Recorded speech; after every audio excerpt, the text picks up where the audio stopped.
आपल्या सगळ्यांना इथं येण्याची आपल्यावर वेळ आली त्याबद्दल सर्वप्रथम मी शिक्षण विभागाचा आणि महाराष्ट्र शासनाचा निषेध करतो की ज्या गुरुजनांनी शिक्षणाचं काम केलं पाहिजे, ज्यांनी शाळेमध्ये मुलांना शिकवलं पाहिजे, ज्यांनी देशामधली भविष्याची पिढी घडवली पाहिजे, या सगळ्यांना शिक्षणाचं काम सोडून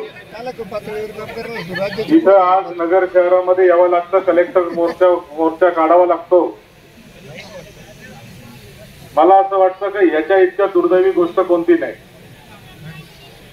शिक्षण आणि आरोग्य हे दोन असे विभाग आहेत की या दोन विभागाकडे कोणत्याही पक्षाचं सरकार असलं तरी मागच्या 25-30 वर्षात सातत्याने दुर्लक्ष झालेलं आहे। आपण पाहिलं की आपण शिक्षणाचा अधिकार, शिक्षणाचा कायदा याची कायम चर्चा करतो, मोठ्या मोठ्या गप्पा मारतो, पण ज्या पद्धतीने या कायद्याची अंमलबजावणी व्हायला पाहिजे ती आपल्याला कुठेही होताना दिसत नाही। मी 2007 ला जिल्हा परिषद सदस्य होतो, तेव्हापासून मी जे बघतोय ते आजपर्यंत त्याच प्रकारच्या तक्रारी आजही शिक्षक मंडळीच्या आपल्याला पाहायला मिळत आहे। वर्गात शिकवायचं सोडून त्याला बाकीचे काम सांगितले जात आहेत। पूर्वी आमच्या काळामध्ये सर्व शिक्षा अभियान होतं, पण त्याच्यामध्ये विटा मोजा, वाळू मोजा, सिमेंटच्या गोण्या मोजा, दुपारचं जेवणाचं खिचडीचा भाजीपाला घेऊन या, आणि हे सगळे काम। दादा आता खीर आली, खीर अंडा पुलावाला। आता कसं आहे की ज्याच्या मनात येईल ते तुमच्याकडे येतं।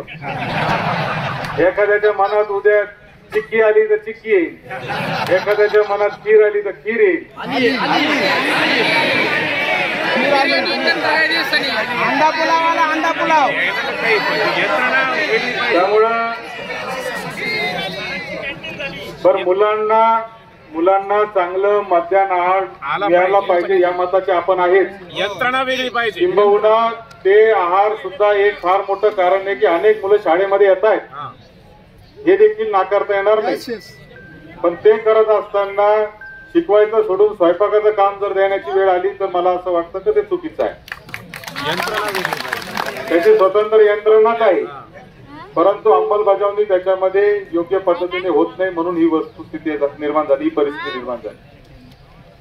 एखादा अधिकारी येतो, एखादा जिल्हा परिषदेचा सीईओ येतो, एखादा शिक्षण अधिकारी येतो, त्याला वाटतं की 4-2 शाळा मॉडेल केल्या पाहिजे, म्हणून त्याच्या मनातील तो काहीतरी नवीन निर्णय घेतो, अर्ध्या रात्रीमध्ये तुम्हाला माहिती पाठवतो, आणि रात्री 12 वाजता त्याला तुम्हाला व्हॉट्सअपला मेसेज येतात की उद्या सकाळपर्यंत ही माहिती दिली पाहिजे।